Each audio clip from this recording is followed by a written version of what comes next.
जय माता दी। तो आज मैं करने जा रही हूँ किलक स्तोत्रम। हिंदी में शुरू करते हैं। विनियोग्य है।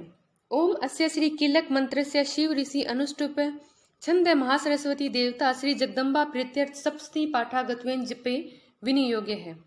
मार्कंडेय जी ने कहा, जिस भगवान शंकर का विशुद्ध ज्ञान ही शरीर है, तीनों वेद ही जिनके नेत्र है, जो द्वितीया के चंद्रमा को मस्तक में धारण किए हुए है तथा समस्त कल्याण के हेतुभूत है, मैं उन शंकर को नमस्कार करता हूँ।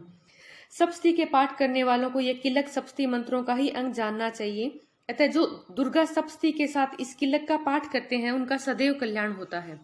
जो लोग किलक के साथ दुर्गा सप्तति के स्तोत्रों से भगवती की स्तुति करते हैं उनके उच्चाटन आदि सभी क्रियाएं सिद्ध होती है और उन्हें दुर्लभ वस्तुओं की प्राप्ति हो जाती है तथा भगवती की सिद्धि भी हो जाती है। किलक पूर्वक सप्तति का पाठ करने वाले पुरुष को किसी मंत्र अथवा औषधि की आवश्यकता नहीं होती। उनके द्वारा किए गए समस्त उच्चाटन आदि प्रयोग बिना जप के ही सिद्ध हो जाते हैं। अन्य मंत्रों के जप आदि से भी यदि अभीष्ट वस्तुओं की प्राप्ति हो जाती है और दुर्गा सप्तति के पाठ से भी मनोरथ की सिद्धि हो जाती है, तो दोनों में से कौन सा श्रेष्ठ है?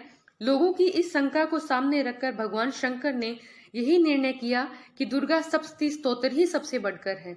दुर्गा सप्तति का यथावत पाठ करने वाले पुरुष के पुण्य की समाप्ति नहीं होती।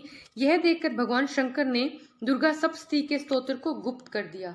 जो कृष्ण पक्ष की चतुर्दशी या अष्टमी को समाहित होकर दुर्गा सप्तति का पाठ करते हैं वे निश्चय ही कल्याण के भागी होते हैं, इसमें संदेह नहीं।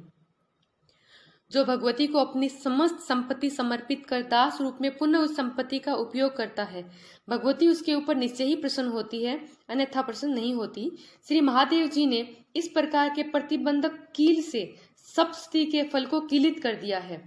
जो लोग इस प्रकार के किलक को करके नित्य ही दुर्गा सप्तति का पाठ करते हैं वे सिद्ध हो जाते हैं, देवी का पार्षद तथा गंधर्व हो जाते हैं। सर्वत्र विचरते रहने पर भी उन्हें कभी कोई भय नहीं रहता, उनकी अल्प मृत्यु नहीं होती और वो मर जाने के बाद भी मोक्ष को प्राप्त करते हैं।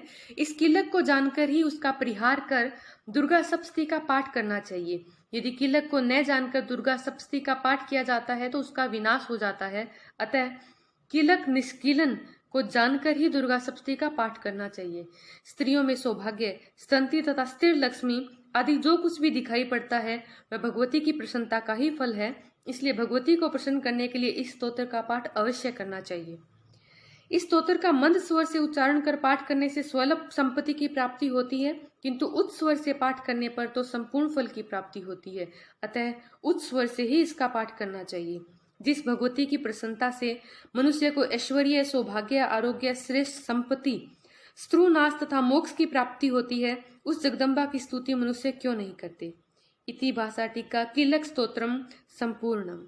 जय माता दी।